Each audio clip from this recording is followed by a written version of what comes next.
والذین هادوا والنصارى والصابین.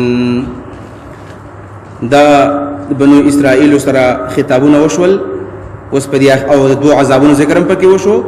اوس ترغیب د ایمان ته او اعمال صالحه ته چې د عذابونو نه بچکیږي په ایمان باندې او په عمل صالح باندې. نیک عمل چې کې نو تب بچکیږي، او ایمان چې کله قوي ایمانی عقیده برابر وي نو بیا به د عذاب نه سړی بچکیږي. الله ان الذين امنوا یقینا خلق چې ایمان راوړی دی، والذین خلق هادو چاو یهودیان دی، والنصارى عیسایان دی، والصابین او صابین دی. دا څلور ډلې ذکر شولې: مؤمنان، یهودیان، عیسایان، صابین. دلته وضاحت کو، بیا بل دې وضاحت نه کو. مؤمن خو هغه چاته وي د ایمان وضاحت شوی چې کلمې ویلي، اقرار هم کړی او عقیده هم د ایمان وي. والذین هادو یهودیان، یهود ته یهود ولې وایي؟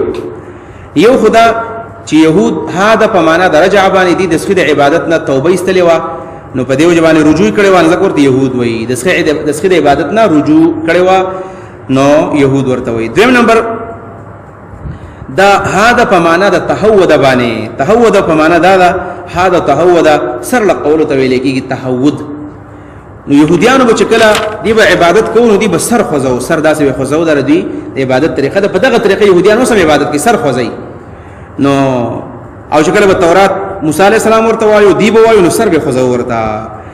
او دغه طریقه دومره زیاته چې نن سبا په من کې مدهر نه وتلې د کله سړی تلاوت کې بس خوځي ورته، دا پیزان چې تلاوت کې تیز تیز خوځي. مناسب خو نه ده، خو چې کله چاوته فکرې په کار ده چې سر بیا نه خوځي، ځکه دا د يهوديانو سره مشابهت دی پکې. دا معنا ده چې دی به تهود کو، بار بار ودي سرونه خوځول. او دریم نمبر یهود، دا اصل کې یهود دی، او یهوذا دا یهوذا د یعقوب علیه السلام مشر زوی دی، دا د هغه یهوذا په خاندان کې د خلک راغلي دي، ځکه ورته وایي. او یا دا تهود ویل کېږي محبت ته، او د يهوديانو په خپل منځ کې ډېره زیاته مینه ده. وروسته به راشي چې یهودي به چېرته جیل ته لاړو، دی به پیسې را جمع کولې، خپل یهودي به را خلاصوو. یهودو د یهودو سره ډېره زیاته ډېره مینه دی یو بل سره. نسوارا جمع د نصرانی ده، نصرانی یا منصوب ده ناصره ته، ناصره دا کلی نوم ده په کوم ځای کې چې دا عیسایانو، او یا نصران یا ناصره دا کلی نوم ده چې هغې ته دوی منصوب دي. بیا علماء ځان د مسیحیان وي، مسیح، نو مسیح ورته ویل نه دي پکار، ځکه دی خو د مسیح علیه السلام دین پرېښی دی.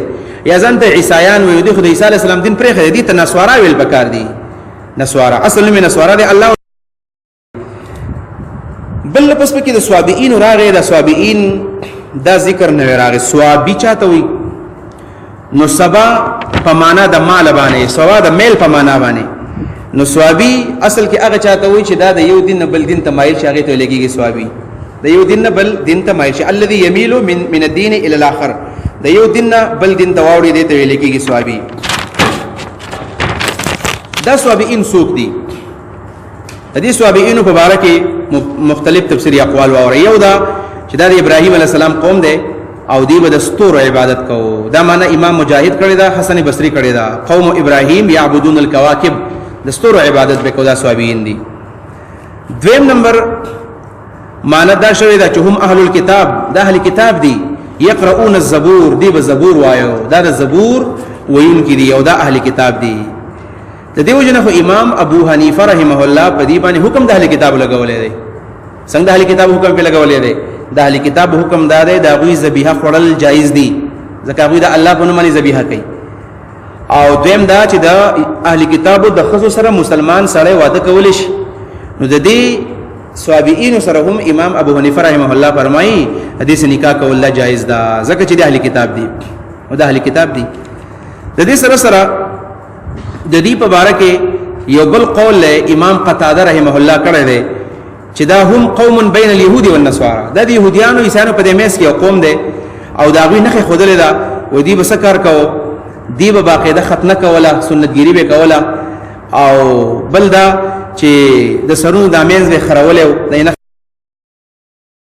ختنه به باقاعده کوله، او دی به جنوب طرف ته عبادت کوو، جنوب طرف ته به دی عبادت کوو.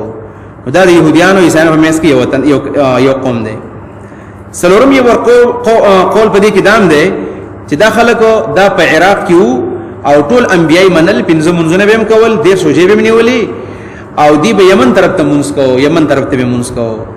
دا مختلف اقوال فی ظلال القرآن کې سید قطب شهید رحمه الله ډېره مزیدار خبره بل کړې ده وای دا صابئین اصل کې دا د مشرکانو یو قبیله وا خدا پوهه خلکو خيار خلکو پکې دوی څه کار وکړو چې د خپل قوم د عبادت ته قتل نو دای خوښ نشو چر د خلکو د عبادت ټیک نه کوي نو دوی د بوتانو عبادت پرې خو دو الګ تلګ ځان له فرقش ولا د دې خلکو سره ناسته پاسه پرې خو دلا نو کله چې نبی صلی الله علیه وسلم راغی واغم د بوتانو عبادت نه کوي دي خلکو پیغمبر علیه السلام او د صحابه تم صابئین ویل لکه ابو لهب د نبی علیہ السلام بارک ویل کړي چې صابئین کذاب دا صابئ دي ځکه نبی علیہ السلام او صحابه کرام هم د دې بوتانو عبادت نه کوي دا د مشرکان یو فرقه وا او د اکثر مفسرین رائے دا چې دا د عیسی دا د اهل کتاب یو ډله ده او د عیسایت او يهودیت نه وتلی خلکو نو صابئین دا ټول قبیله من امن بالله چا چې ایمان اورو په الله باندې پزړه باندې ولې اخر په اخر ورځ باندې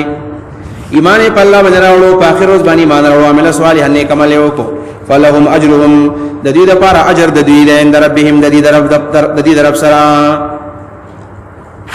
دی آیت وګړه الله وی مسلمانان يهوديان عیسایان صابئین چې ایمان راوړو يهوديان عیسایان صابئین دوی خو ایمان راوړي عقل مني مسلمان څنګه ایمان راوړي نو یو جواب خدا دی چې دی ایمان نه مراد دی استقامت علی ایمان په ایمان باندې ټینګ شي یو دا معنا ده دویم نمبر دا معنا ده چې دا هغه مؤمنان دي چې دا دخلي مؤمنان دي منافقان ان الذين امنوا بشک منافقان چې دخلي ایمان راوړل اقرار باللسان کړی خو ایمان عزت نه کوي شوی دا معنا ده دریم نمبر معنا دا ده چې ان الذين امنوا هغه مسلمانان دي چې په مخکینی پیغمبر باندې ایمان دي من امن بالله چې صحیح ایمان په دې پیغمبر راوړو بیا معنا صحیح شو والیوم الاخر په اخر ورځ باندې ایمان راوړو وعمل صالحا نیک عمل وکړو فلهم ندوی لپاره اجرهم اجر د دوی د عند ربهم د دې طرف سره ولا خوف علیهم نبی بدی باندې ولا هم يحزنون نبدی غمجنی نبی روی او نبدی غمجنوی د خوف او حزن فرق پرون درس کې شوی